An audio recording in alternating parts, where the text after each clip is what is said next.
شہید ہوتا، آج گھر گھر یزید ہوتا، نبی کی سنت آیا نہ ہوتی، خدا کے گھر پہ عزا نہ ہوتی۔ تو امام حسین رضی اللہ تعالیٰ عنہ اگر وہاں شہید نہ ہوتے تو آج گھر گھر پہ یزید ہوتا، حضور صلی اللہ علیہ وسلم کی سنت آیا نہ ہوتی،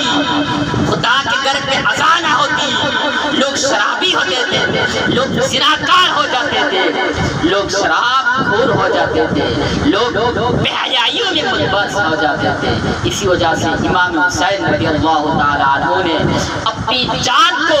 اپنی ننا کے دین کے لیے قربان کر دیے ہیں، اپنی پورے خاندان کو اپنی ننا کے دین کے لیے قربان کر دیے ہیں، اپنی پوری رشتہ داروں کو اپنے دین کے لیے قربان کر دیے ہیں۔ 72 اہل بیتوں نے جان نثار کر دیے ہیں، جو کربلا میں جو 3 دن بھوکا پیاس رہ کے بھی اپنے نانا کے دین نہیں چھوڑے، رسول اللہ صلی اللہ علیہ وسلم کی سنت نہیں چھوڑی، انہوں نے جامع کوثر حاصل کیے ہیں، انہوں نے جامع شہادت حاصل کیے ہیں۔ اس سے بڑا اور مرتبہ کیا ہو سکتا ہے؟ میرے پیارے معزز، آج 8 تاریخ ہے اور روزے سنیچر کو 10 تاریخ کے 10 محرم الحرام ہے، جس میں صرف یہ نہیں کہ حضرت امام حسین رضی اللہ تعالیٰ عنہ سے محرم شریف شروع ہوئی، ایسا نہیں ہے۔ حضرت آدم علیہ السلام کو جب خدا تعالیٰ نے جنت سے دنیا میں بھیجا، بھیجنے کے بعد 350 سال تک حضرت آدم علیہ السلام خدا تعالیٰ کے بارگاہ میں دعا کرتے رہے۔ 10 محرم الحرام میں عرفہ کے میدان پہ حضرت عصر کے بعد حضرت آدم علیہ السلام حضرت ماں حوا علیہ السلام دونوں ملے ہیں وہاں پہ، اور ملنے کے عصر کی نماز کے بعد اللہ تعالیٰ کی 10 محرم الحرام میں دعا کیے تھے، ربنا ظلمنا انفسنا وان لم تغفر لنا وترحمنا لنكونن من الخاسرین۔ اللہ رب العالمین نے ان کی دعا کو قبول کی ہے اور انہوں نے معاف کر دیا ہے۔ حضرت نوح علیہ السلام کے قوم پر جب زلزلہ آیا ہے، حضرت خدا تعالیٰ نے کہا ہے نوح علیہ السلام، نوح تم کشتی بناؤ اور اپنے ماننے والوں کو، تمہاری امتوں کو، مجھ پر ایمان لانے والوں کو تم اس کشتی پہ سوار کر دو۔ 10 محرم الحرام میں جا کے یہ کشتی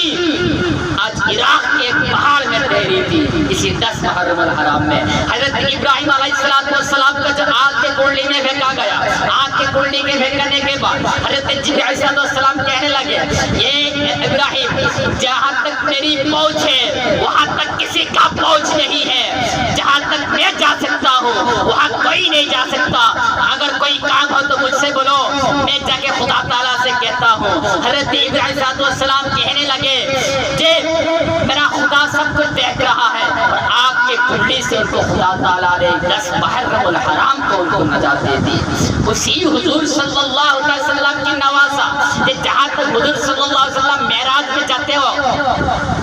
جبرائیل سے کہا تھا، اے جبرائیل تم نے ابراہیم کو کہا تھا کہ جہاں تک تم جا سکتے وہاں تک کوئی نہیں جا سکتا، اب میں کہتا ہوں میں جہاں تک جا سکتا ہوں وہاں کوئی نہیں جا سکتا، تم بھی نہیں جا سکتے ہو۔ تمہارا جو مقام ہے، تمہارا جو دائرہ ہے وہ عالم ارواح تک کے ہے، لیکن میں جہاں جا سکتا ہوں وہاں تم نہیں جا سکتے ہو۔ اگر تمہارا کوئی دلی تمنا ہو تو مجھے کہو۔ اسی نبی کی نوازے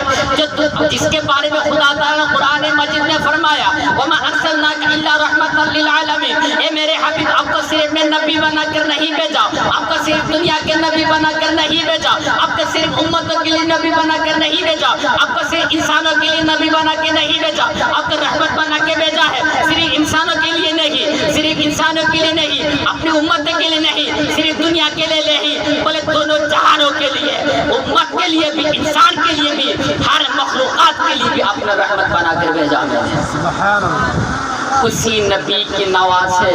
امام حسین، فاطمہ کا لال، علی کا جگر کا ٹکڑا، باجو میں علی کا خون ہے، جسم میں فاطمہ کا خون ہے، اسی امام حسین رضی اللہ تعالی عنہ 10 محرم الحرام میں بھی انہوں نے بھی اپنے جان کو اپنے ننا کے دین کے لیے قربان کر دیے ہیں۔ میرے پیارے محترم، یہ جو مہینہ ہے اس مہینے میں بہت سارے واقعات نما ہوئی ہیں، اور ہم یاد مناتے ہیں. آج امام حسین رضی اللہ تعالیٰ عنہ کو پوری دنیا یاد مناتی ہے، لیکن یزید کو کوئی یاد نہیں کرتا. یزید کو کوئی یاد نہیں کرتا. اگر یاد کرتا بھی ہے تو اس کو گالی دے کے کہتا کرتا ہے، اس کو برا بھلا کہتا ہے، اس کو کوئی بھلا نہیں کہتے، اس کو برائی کہتے ہیں. تو دنیا کے اندر اگر اسلام کے لیے کچھ کرو گے تو دنیا تم کو یاد کرے گی. اگر اسلام کو کمزور کرنے کے لیے کچھ کرو گے تو دنیا تم کو یاد نہیں کرے گی. میرے پیارے محترم، اللہ پاک ہم سب کو امام حسین اور اہل بیت رضی اللہ تعالیٰ عنہ کی یاد منانے کی توفیق عطا فرمائے، اور ہم کو بھی اس راستے پر چلنے کی توفیق عطا فرمائے.